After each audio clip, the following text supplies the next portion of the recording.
En aquel tiempo los entregarán a ustedes para que los persigan y los maten, y los odiarán todas las naciones por causa de mi nombre. En aquel tiempo, perdón, 11. Me confundí, 24:10, disculpen. En aquel tiempo muchos se apartarán de la fe. Unos a otros se traicionarán y se odiarán. Y surgirá un gran número de falsos profetas que engañarán a muchos. Habrá tanta maldad que el amor de muchos se enfriará. Pero el que se mantenga firme hasta el fin será salvo. Y este evangelio del reino se predicará en todo el mundo como testimonio a todas las naciones. Y entonces vendrá el fin. Padre, regálanos esta mañana la profundidad, la anchura y la altura de esta palabra. Los alcances de esta palabra en nuestra vida. El peso de esta palabra sobre nosotros. Para poder ser discípulos verdaderos tuyos. Padre, en el nombre de Jesús, háblanos. Amén. Pueden sentarse, hermanitos. Solo dámele un poquito más de volumen a los monitores, nada más. 1, 2, 3. Muy bien, gloria a Dios.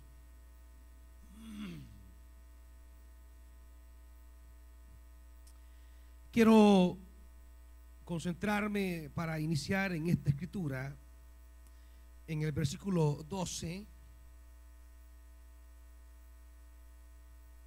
y descubrir, diríamos, o relacionar la contradicción que hay en el versículo 12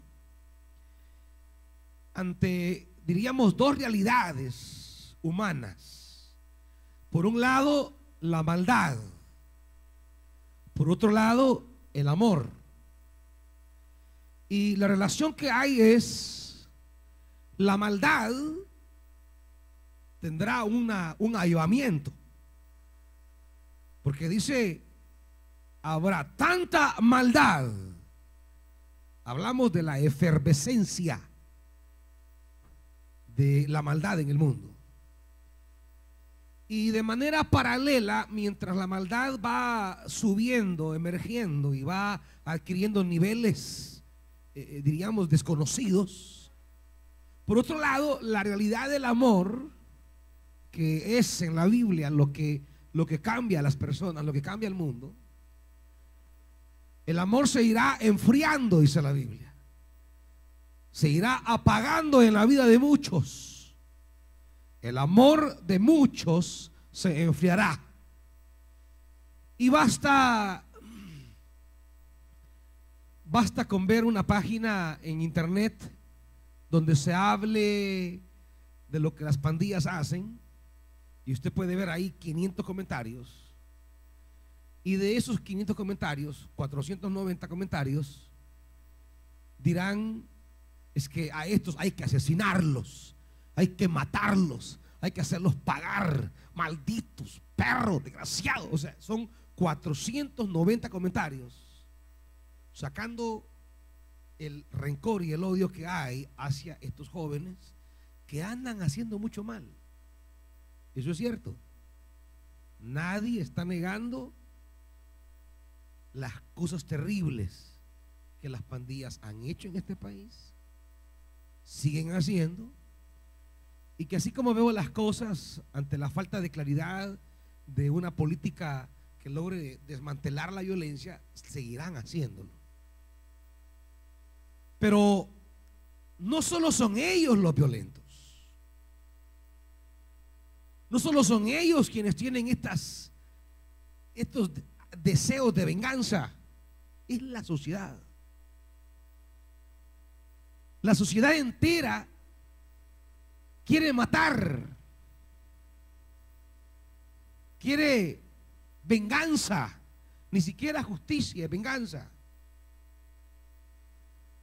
Porque hemos confundido el término venganza con justicia.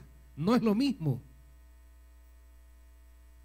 A veces decimos, han capturado a fulano, ojalá le hagan justicia. No, en la Biblia el victimario, al victimario no se le hace justicia. En la Biblia al victimario no se le aplica la justicia. En la Biblia la justicia es para la víctima. Porque en la Biblia la justicia no es castigar. En la Biblia la justicia es honrar al que ha sido víctima. La justicia en la Biblia es levantar al que ha sufrido a manos de otro. La justicia en la Biblia es restituir los derechos pateados o pisoteados de alguien.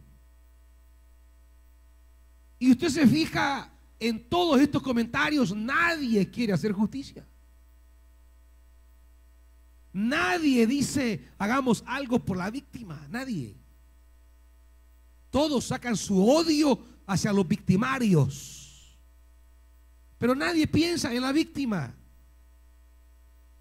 Nadie piensa qué hacemos con la mamá, qué hacemos con el hijo que quedó sin papá, qué hacemos con la esposa que quedó sin marido, qué hacemos con la madre que quedó sin su hijo. ¿Qué hacemos? ¿Cómo les ayudamos? ¿Cómo trabajamos con ellos? ¿Cómo les fortalecemos? ¿Cómo les animamos? ¿Cómo les ayudamos a salir adelante? Nadie habla en términos de justicia, todos hablamos en términos de venganza. Y todos nos orientamos hacia el victimario y lo hacemos destinatario de nuestra más profunda frustración de ver que las cosas no cambian. Pero ¿quién piensa en los niños huérfanos? ¿Quién dice un comentario, miren, hagamos una colecta para ayudar a estos niños? Nadie. Porque en el corazón de esta sociedad anida la violencia. Aún en aquellas personas que no han tenido la oportunidad de disparar un arma, sino que parecen tranquilos y pacíficos, en su corazón hay de manera latente una violencia que puede emerger en cualquier momento. El victimario, lo que se debe hacer al victimario es juicio. El que mata, el que daña a otro debe estar bajo juicio. A ellos se les debe aplicar juicio. La justicia se debe aplicar a las víctimas. Y las víctimas nadie piensa. Nadie trabaja con las víctimas. Los renuevos es una experiencia de trabajar con las víctimas. Llegan también victimarios y la palabra y el Espíritu se encarga de hacer una obra de sanidad en sus corazones, cambiar la mentalidad, cambiar la manera de ver la vida, reaccionar diferente. Pero vivimos en una sociedad donde en más de alguna vez usted ha dicho, ¿por qué no los matan a todos estos? En más de alguna vez usted ha dicho, ¿por qué no los encierran a estos y los matan? O a usted se le ha ocurrido decir, ¿y por qué no le dan fuego a todos los penales? Y que se achicharren. Ahora nos preguntamos, ¿y tales pensamientos son los pensamientos de alguien que sigue a Jesús? ¿Y tales pensamientos son los pensamientos de alguien que ha sido alcanzado por el amor de Dios? Lo que nos ha traído hasta aquí fue el amor de Dios o la ira de Dios, hermanitos. Lo que nos ha dado una oportunidad a usted y a mí, ¿qué es? ¿La ira de Dios o el amor de Dios? ¿Por qué hemos llegado hasta aquí? ¿Por la ira o por el amor de Dios? ¿Éramos merecedores de ese amor? nos habíamos ganado el derecho a ser amados. Era parte de Dios ser obligado a amarnos. La ira siempre destruye. El amor es lo único que construye. Amar es lo único que trae vida. Violencia siempre trae violencia. La violencia siempre es una espiral que va creciendo y aumentando su radio de abarcar más y más personas. La violencia es siempre creciente. Toda persona a la que le han hecho un daño quiere desquitárselas. Toda persona que se ha sentido dañada quiere ver cómo se saca ese dolor, cómo saca esa espina. Toda persona que ha sido objeto de violencia quiere ver cómo se la desquita. Un hermano que le mataron a su hermano quiere ver cómo lo venga. Un padre que le mataron a su hijo quiere ver la manera de desquitárselas. Un hijo que maten a su padre está pensando siempre en la venganza, cómo se la va a desquitar. Cuando se desquite y mate a quien mató a su padre, los hijos o familiares de quien él mató también, al igual que él, van a querer tomar venganza. Al igual que él, van a querer cobrarse el daño que le han hecho. Y ahí va creciendo como una bola de nieve que puede ser pequeña, pero a medida va avanzando, se va haciendo más grande, más grande, más grande, más grande, y se vuelve un alud. Ya no es la pequeña pelotita de nieve que comenzó, sino que ya es un alud que cubrirá multitud. Todo nace con un pequeño acto de violencia. Los evangélicos en este país son parte de la mentalidad que gobierna el mundo. Que el mundo piense en matarlos. Bueno, al fin y al cabo no conocen el amor de Dios. Pero que la iglesia piense en matarlos solo habla que se cumple este pasaje que dice la Biblia. Ante la maldad en el mundo, el amor de muchos se enfriará. Y es una lástima, diríamos, que quizá los primeros en quienes el amor de Dios se enfría es en nosotros. Nosotros que hemos alcanzado tanto del amor de Dios. Nosotros que nos hemos beneficiado tanto del amor de Dios. ¿Cómo es posible que, siendo beneficiados por el amor de Dios, lo que surja del corazón nuestro no sea una respuesta de amor, sino una respuesta de violencia, de venganza, de rencor? No es fácil, pero eso es lo que el Evangelio nos manda a hacer. Por eso tenemos que preguntarnos si somos evangélicos o somos miembros de alguna iglesia. Porque si usted es miembro de una iglesia, bueno, usted puede ajustarse a las exigencias, a las doctrinas y a la disciplina de la iglesia. Pero si es evangélico, tiene que adaptarse y encarnar el evangelio. Y el evangelio nos habla de la capacidad del amor de Dios para transformar la vida humana. Y nos habla de la capacidad del amor de aquellos que han recibido el amor de Dios como instrumento para cambiar la vida humana. Por eso Jesús dirá en Mateo, más atrás, capítulo 6. Regálame más monitores, por favor, un poquito, hijo. Y si le bajas, no sé si a aquel le bajas un poquito, tal vez. 1, 2, 3, muy bien. En el capítulo 6, 5.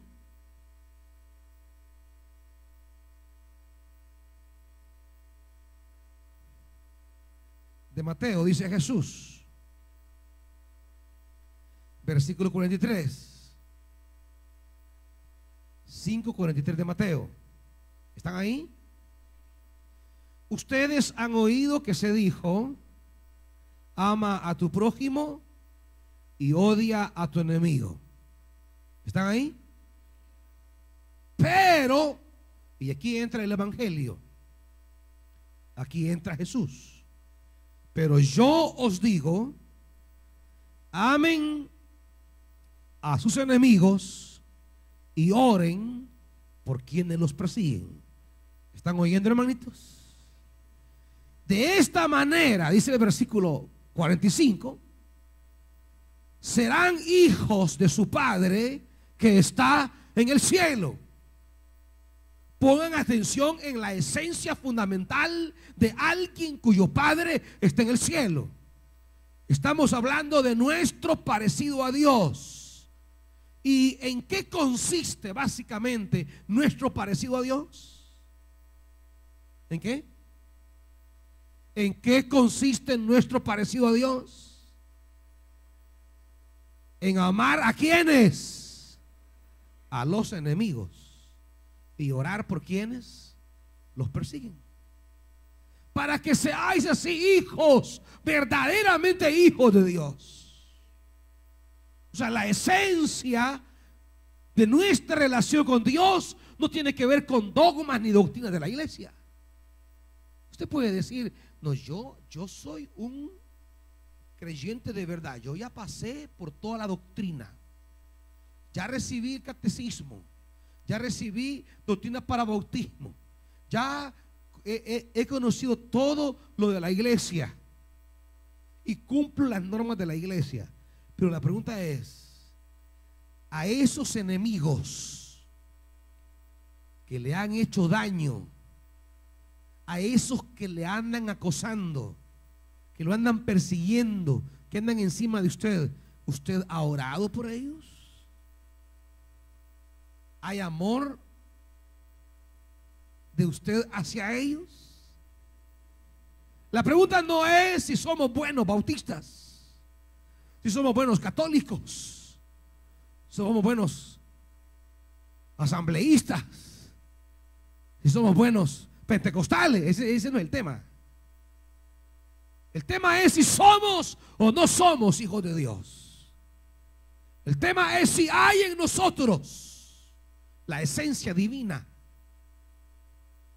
La pregunta es si en verdad el Espíritu Santo nos ha hecho partícipes del carácter de Dios. Porque ser hijo de Dios es tener el carácter de Dios. Tener hijo de Dios es que la esencia divina pasa a ser parte de nosotros. Pero ¿cómo podemos esperar amar a los enemigos si ni a los hermanos amamos?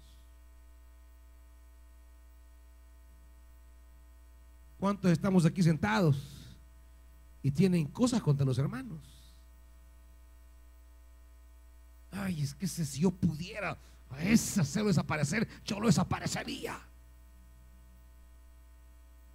Es que a esa, si yo la pudiera quitar de mi vista, yo la quitara. Ojalá que no venga más a la iglesia. Es que es lo que me dijo en la reunión, yo bien achicado, es que si pudiera. Y aquí están. Y estamos sentados aquí. Quizás andamos sirviendo también. ¿Cómo vamos a amar al que me ha hecho daño allá afuera si no podemos ni amar al hermano? Si deseamos hacerle daño al hermano o a la hermana, si deseamos, se nos cruza por la mente, por un momento se nos cruza, ojalá se muera ese desgraciado, ojalá choque el buen que va, ojalá le caiga la casa encima. Y maquinamos, tenemos maquinaciones contra los hermanos. Por eso dice Jesús en el 21, siempre en Mateo 5, ustedes han oído que se dijo a sus antepasados, no mates. y todo el que mate quedará sujeto al juicio del tribunal. Pero yo les digo que todo el que se enoje con su hermano quedará sujeto al juicio del tribunal. Es más, cualquiera que insulte a su hermano quedará sujeto al juicio del consejo, pero cualquiera que lo maldiga quedará sujeto al juicio del infierno. Imagínense. ¿Y cuántas veces yo tengo un hermano maldito? ¿Cuántas veces ha pensado mal contra su hermano? Y es aquí donde hemos confundido, hermanitos. Es aquí donde nos hemos equivocado. Pensamos que ser hijo de Dios es ir a la iglesia. Pensamos que ser hijo de Dios es aprender la doctrina. Pensamos que ser hijo de Dios es cumplir las ordenanzas. Pensamos que ser hijo de Dios es cumplir con todas las normativas de la iglesia. Ser hijo de Dios, hermanos, ser hijo del Señor es parecerme a Dios. Ser hijo de Dios es parecerme a Dios. Y la esencia de Dios es que nosotros, siendo enemigos, dio la vida de su Hijo por nosotros. Y ya lo veremos. Ahora sigue diciendo. Veamos allá en el 5:45. Para que sean hijos de su Padre que está en el cielo. Él hace que salga el sol sobre malos y buenos, y que llueva sobre justos e injustos. Si ustedes aman solamente a quienes los aman, ¿qué recompensa recibirán? ¿Acaso no hacen eso hasta los recaudadores de impuestos? Y si saludan a sus hermanos solamente, ¿qué demás hacen ustedes? ¿Acaso no hacen esto también los gentiles? Por tanto, sean perfectos, así como su Padre Celestial es perfecto.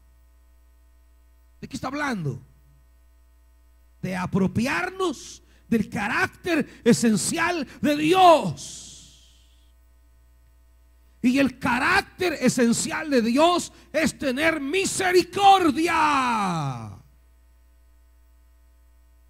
Yo sé que estos jóvenes, algunos ni tan jóvenes porque son bien niños y otros ni tan jóvenes porque son bien viejos, pero yo sé que esta gente de las pandillas anda haciendo mucho daño.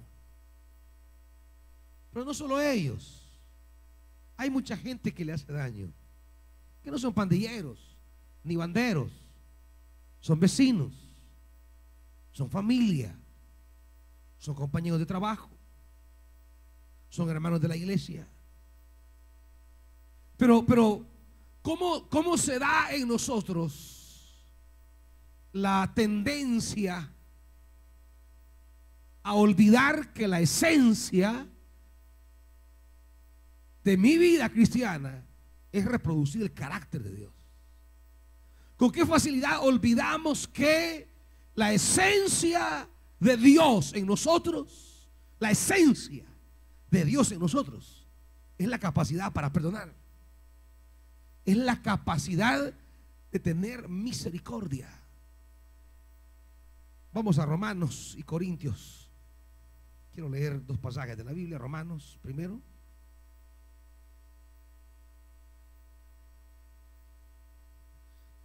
Dice Romanos capítulo 5.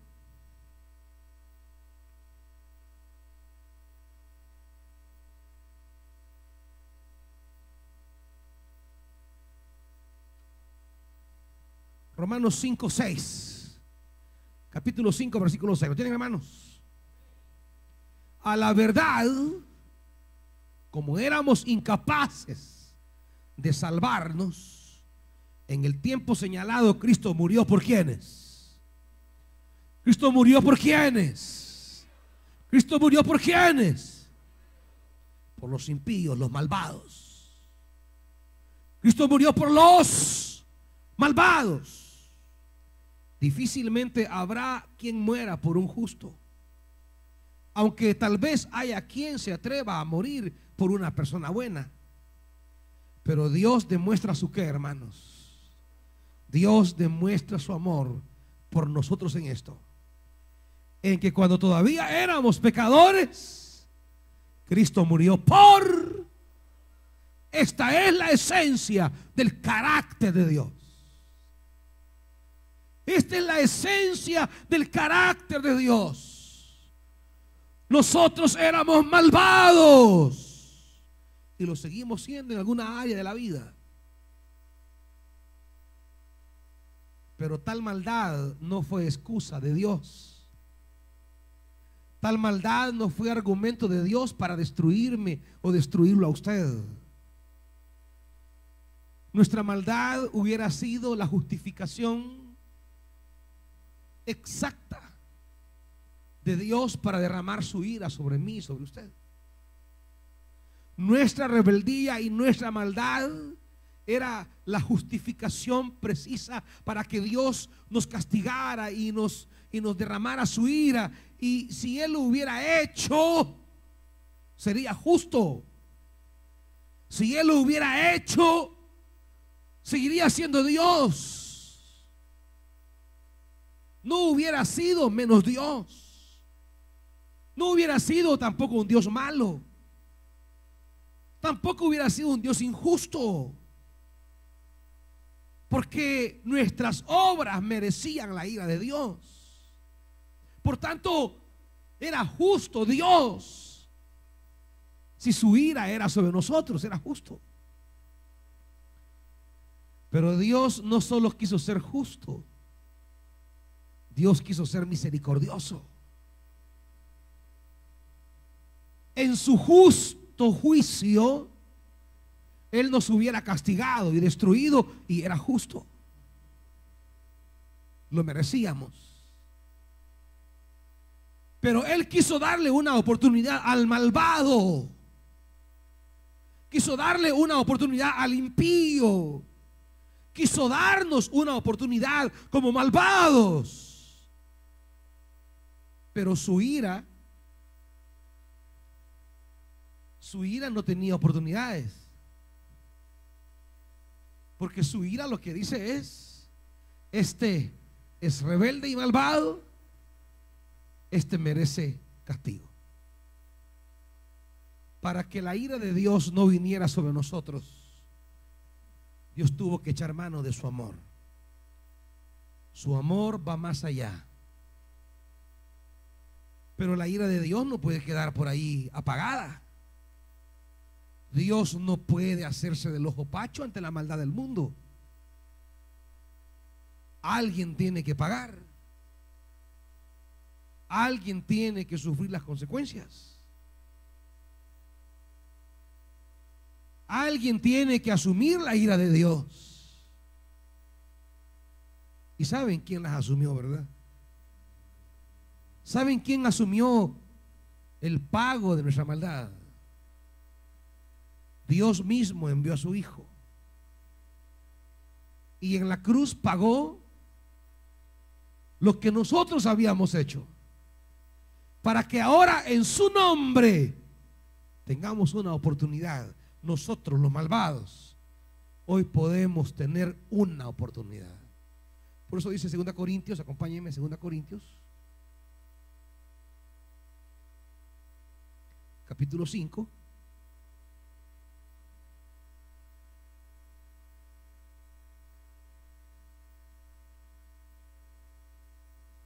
Segunda Corintios capítulo 5.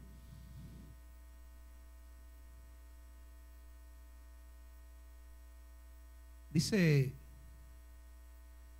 el versículo 18: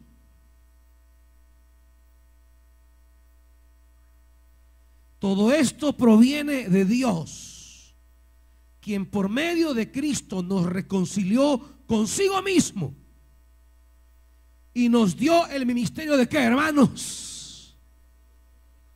Nosotros que siendo enemigos fuimos reconciliados con Dios. ¿Qué debemos hacer ahora? ¿Ah?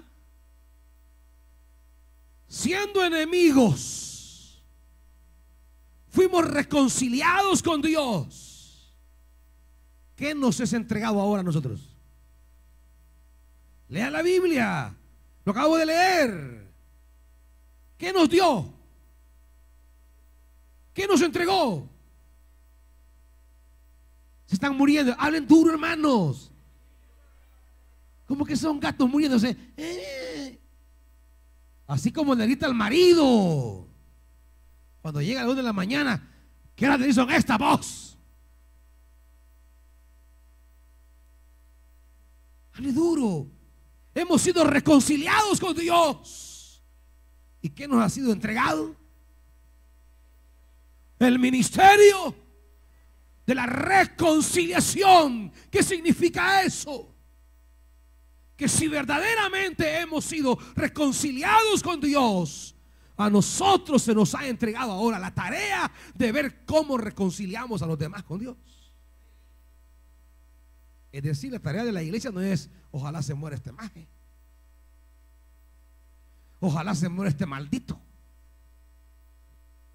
ojalá le pase algo a este desgraciado. Ese no es nuestro ministerio, hermanitos.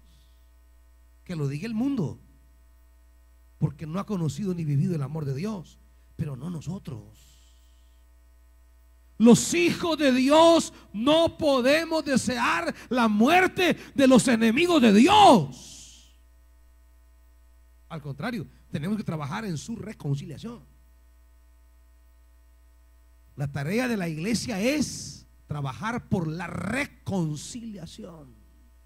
Mire, por eso es que mucha gente que está en las iglesias hace tan poco por el ministerio, porque se ha enfriado su amor. Y se ha enfriado su amor porque no entiende, no comprende lo que Dios nos ha entregado. La gente cree que basta con ir a la iglesia. No. ¿Cuál es su participación en la reconciliación del mundo con Dios?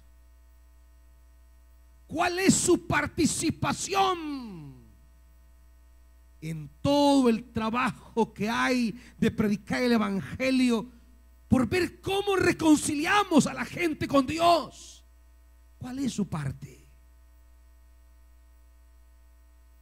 ¿Cuál es su apoyo? ¿Cuál es su siembra? ¿Cuál es su participación? El problema más grave de la iglesia hoy día es que ella quiere ser salvada, pero no quiere hacer nada para que se salven otros.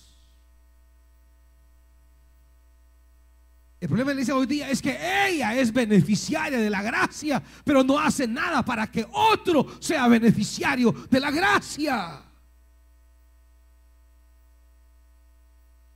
¿A cuántos ha llevado usted al renuevo?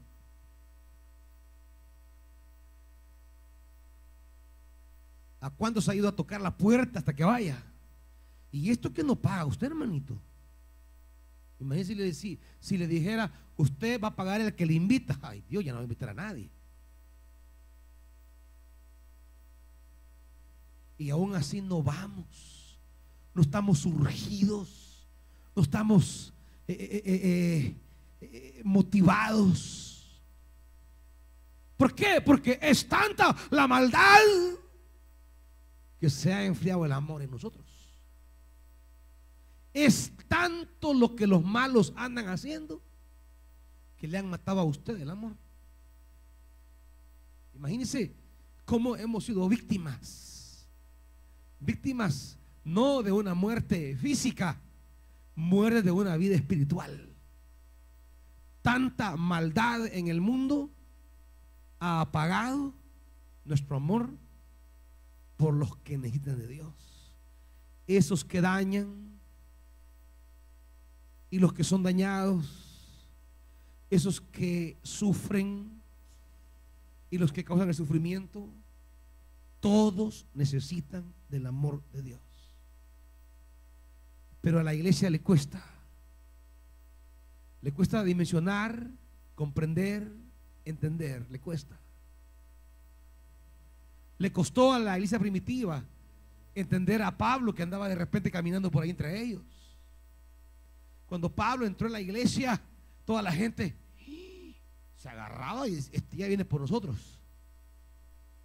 Y lo ven entrar y no lo creían. Se le apartaban, se le alejaban, no lo saludaban. Claro, Pablo venía de hacer barbaridades, de arrastrar cristianos, de matar cristianos y cristianas, de hacer sufrir a mucha gente.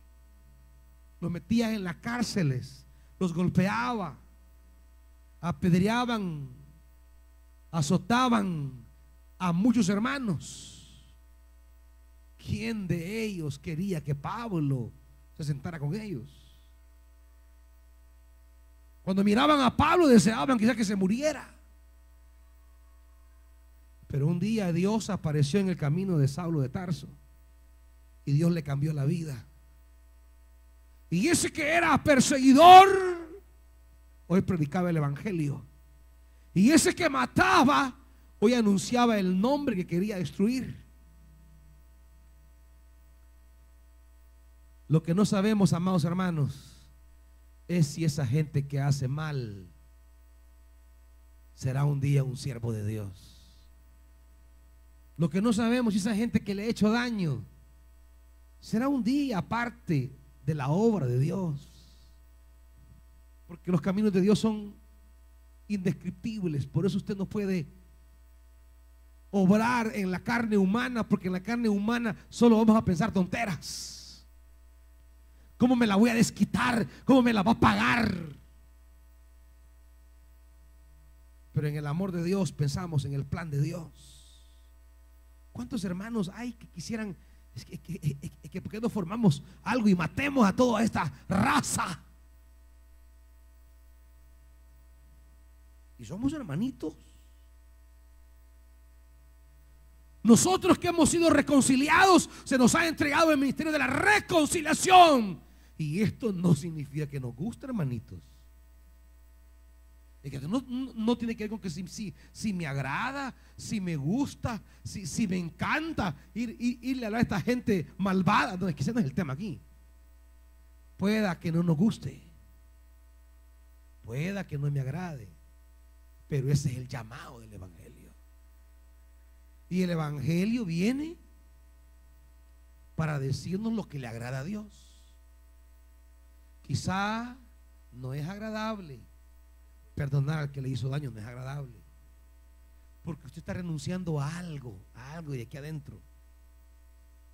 Quizá no es fácil perdonar al que lo hizo sufrir, no es fácil, porque usted está renunciando a desahogar algo que tenía aquí adentro. Quizá no es fácil ir a hablar del evangelio a quien usted sabe que es un gran malvado, un gran malo. No es fácil. Pero no tenemos que hacernos porque sea fácil. No tenemos que hacerlo porque me guste. Tenemos que hacerlo porque ese es el ministerio que se nos ha encomendado. Habiendo sido reconciliados con Dios, se nos ha entregado el ministerio de la reconciliación. Y no me está preguntando Dios si me agrada o no me agrada, si me parece o no me parece, si quiero o no quiero.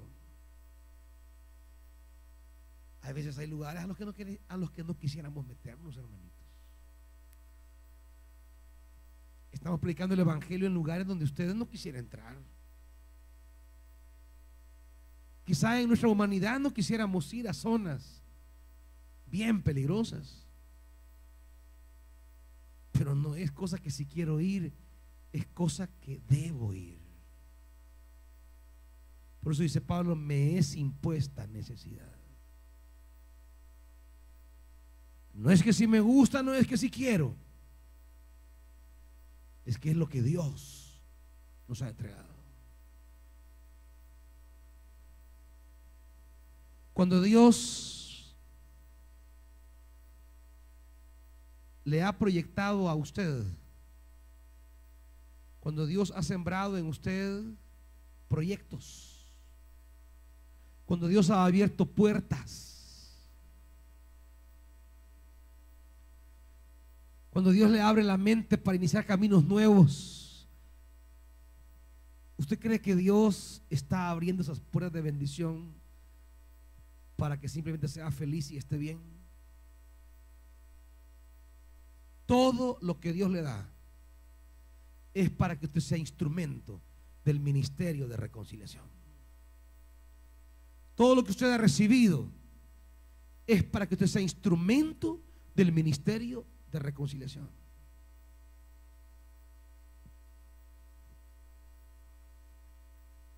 Cuando no entendemos que lo que tenemos y lo que somos es para hacer la obra de la reconciliación, entonces Dios tiene que cerrar puertas. Porque las puertas que Dios nos abre son puertas para asistirnos con tiempo, energía y recursos para el ministerio de la reconciliación.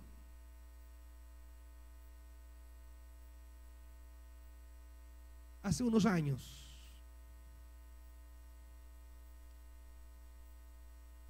cuando recién empezábamos los renuevos en el 2005, había una pareja en la iglesia. Yo me le acerqué. Les dije: hermanos, esto que Dios está comenzando en Betania, esto de verdad es de Dios, les dije yo. Yo quiero retarlos a ustedes. Hoy que van empezando con su empresa, yo quiero retarlos a que siembren en este ministerio. Tenía un grado de confianza con estas personas para poderlo retar. Porque no lo hago de manera general con toda la gente, porque la gente no entiende. Cree que uno otras cosas quiere. Para ese entonces, esa persona que empezaba su negocio solo trabajaba con coyotes, trabajaba con prestamistas a elevados intereses. Era apenas un cipote. Ni la banca creía en él. Yo le dije: siembra, esto es de Dios, ya verás los resultados que Dios trae. Lo que tenía lo daba al Señor. Tenía $1,000, no tenía nada más que eso, y eso daba para pagar el renuevo en la área que sea. Pasaron los años, comenzó su empresa a crecer, y a crecer de manera exorbitante.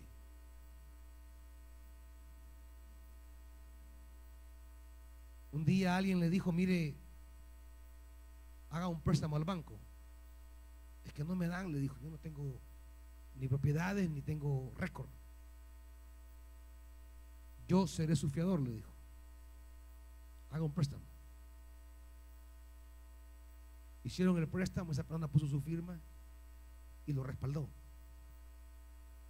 De ese préstamo comenzó a trabajar, pagó el préstamo, le volvieron a hacer otro préstamo y otro préstamo, y llegó a tener en la banca una imagen y un récord perfecto.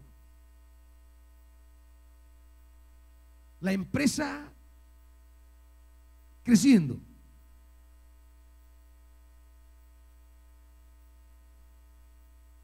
De hecho, un banco lo presentó como su cliente especial, modelo.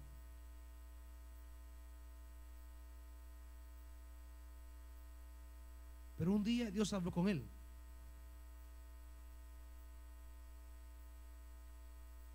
Dios le dijo unas palabras que le recurro hasta hoy. Cuando no tenías nada, tú me dabas $1,000.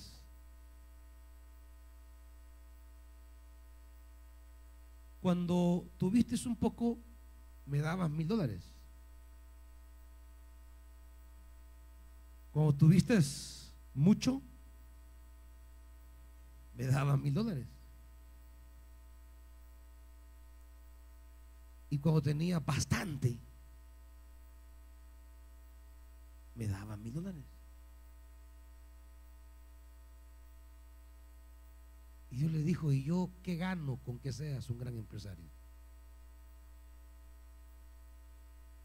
¿Qué gana mi obra con que seas un gran empresario? Si cuando no tenía nada me dabas 1,000 y cuando tienes en sobreabundancia me das 1,000, ¿cuál es la diferencia? ¿Saben cuál es el problema, hermanitos?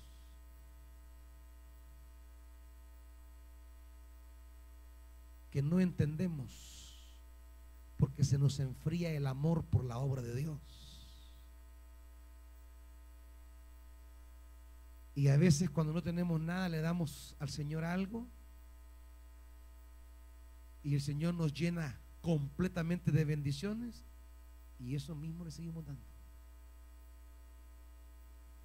No ha habido ninguna participación sincera, comprometida con lo que Dios nos ha dado.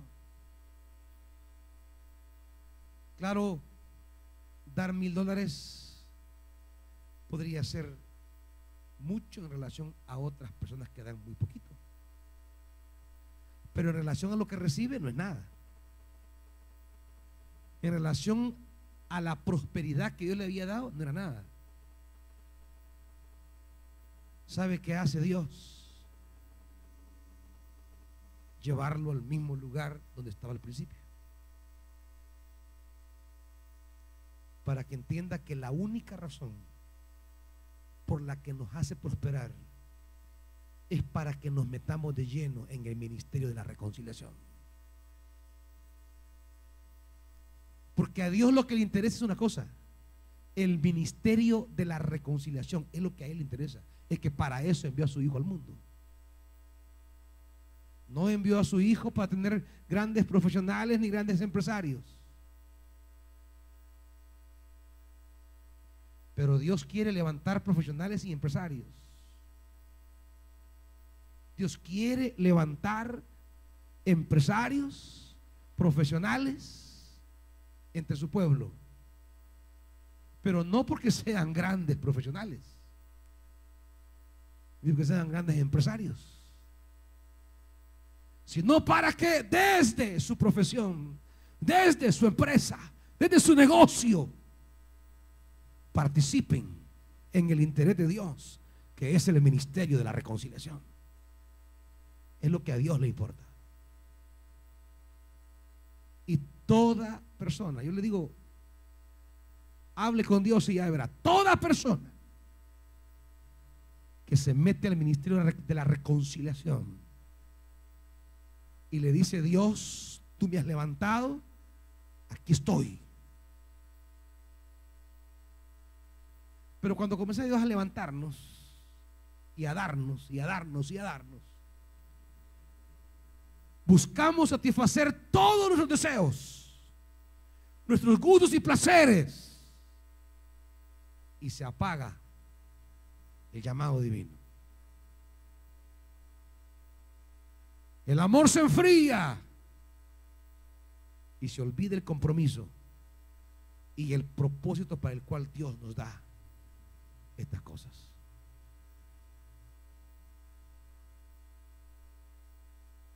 ¿Para qué pedirle a Dios si no seremos obreros en su viña? Dios quiere levantar hombres y mujeres en profesiones, en negocios y en empresas, pero gente que entienda que la bendición que Dios le dará estará ligada a su participación en el ministerio de la reconciliación. Por tanto, hemos de entender dos cosas, y aquí cierro, hermanitos. Hemos de entender que la esencia nuestra como hijos de Dios es participar en el ministerio de la reconciliación, y que toda bendición que llega a nuestra vida tiene como eje fundamental nuestra participación en el ministerio de la reconciliación. Por la maldad de muchos, el amor se enfriará. ¿Estará frío nuestro compromiso? ¿Estará fría nuestra entrega? ¿Nos habremos acomodado en nuestra participación? ¿Le damos a Dios lo que nos sobra, no lo que Él nos pide? Pongámonos de pie, hermanitos.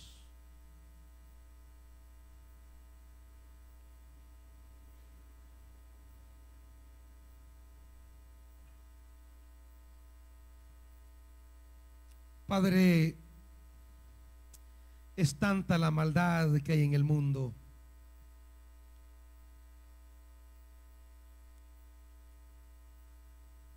Que se enfría el amor.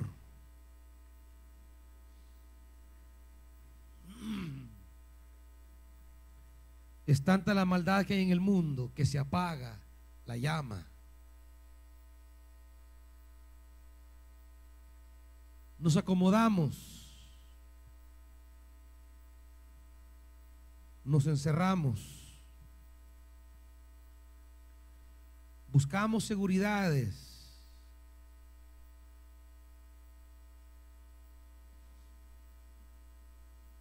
hay tanta maldad allá afuera, Dios, que nos da miedo cumplir el llamado.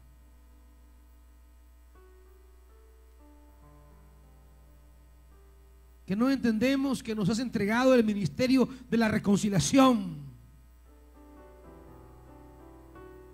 que la iglesia debe vivir para reconciliar a los hombres con Dios, a los más malvados con Dios. Y que no solamente nos has entregado un ministerio, quieres entregarnos todo. Quieres bendecir a tu pueblo para que este pueblo participe del ministerio de la reconciliación.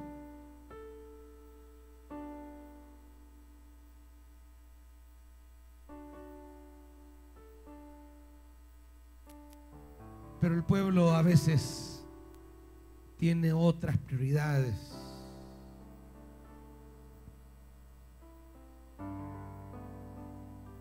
Tiene otras intenciones, otros intereses. Y la llama del ministerio de reconciliación se ha apagado. Y el amor por el ministerio se ha enfriado.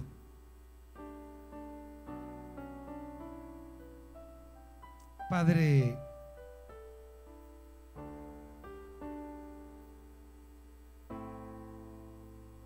que tu Santo Espíritu obre en nosotros de tal manera que se encienda siempre la llama por amar tu ministerio, por amar tu obra.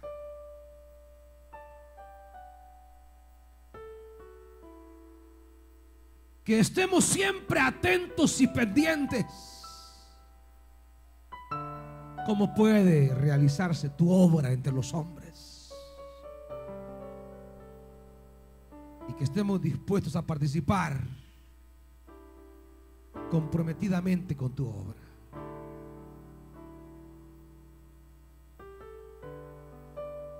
Padre, que no se apague la llama en nosotros, que no se apague el fuego en nosotros. Si alguien ha venido hoy a la casa de Dios y Dios le trae para reconciliarse con Él, venga al frente y reconcíliese con Dios. Si se apagó la llama, venga y que el Espíritu Santo encienda ese fuego una vez más. Si alguien quiere entregar su vida al Señor, venga. Vamos a orar por usted. Venga y reconcíliese hoy con su Dios. No viva solo para el presente, viva para lo eterno. No viva solamente para estos días, viva para la eternidad. Las cosas que Dios hará. Dios le bendiga, hermanita, adelante.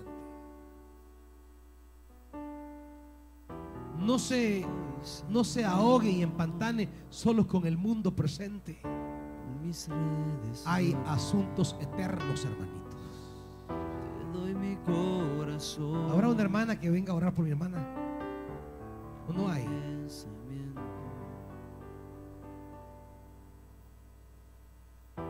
¿Alguien más? Lo que soy, Señor. ¿Alguien más quiere venir a reconciliarse con Dios o entregarle su vida al Señor? Todo ¿Por qué va a vivir que encajonado? puedo Le bendiga, alcanzar, lo dejo encajonado y encerrado solo en lo efímero, en lo temporal, en lo pasajero. como aquella viuda. Hay mucho que hacer. Todo lo que tengo te doy. Hay un llamado de Dios que cumplir. Y sin mí hay Dios le bendiga, algo hermano, adelante. más. Tómalo, Señor. Alguien más, hermanitos. Que más anheles. Que mi vida Dios te llama a que compartas lo que ahora quiero su amor, su ser. corazón, y participes activamente en Es un su propósito. siervo fiel. A que entres en sus caminos, a que le sirvas en sus intereses. No vivas solamente en lo humano, porque un día lo humano te ahogará, lo humano te vencerá.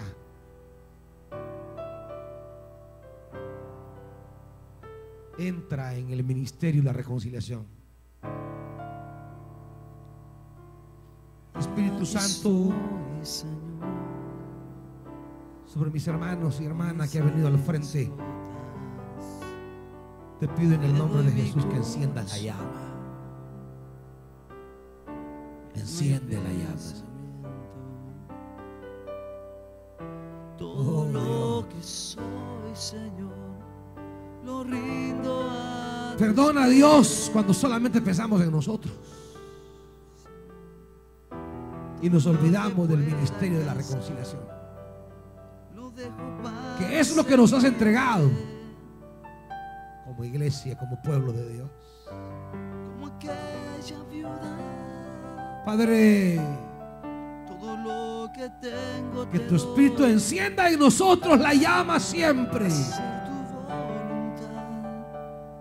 Tómalo, Señor. Lo que más anhelo, Y conviértenos ahora en una iglesia, Dios, que mi vida comprometida en el servicio, en el trabajo, en la entrega de tus cosas. ahora quiero ser.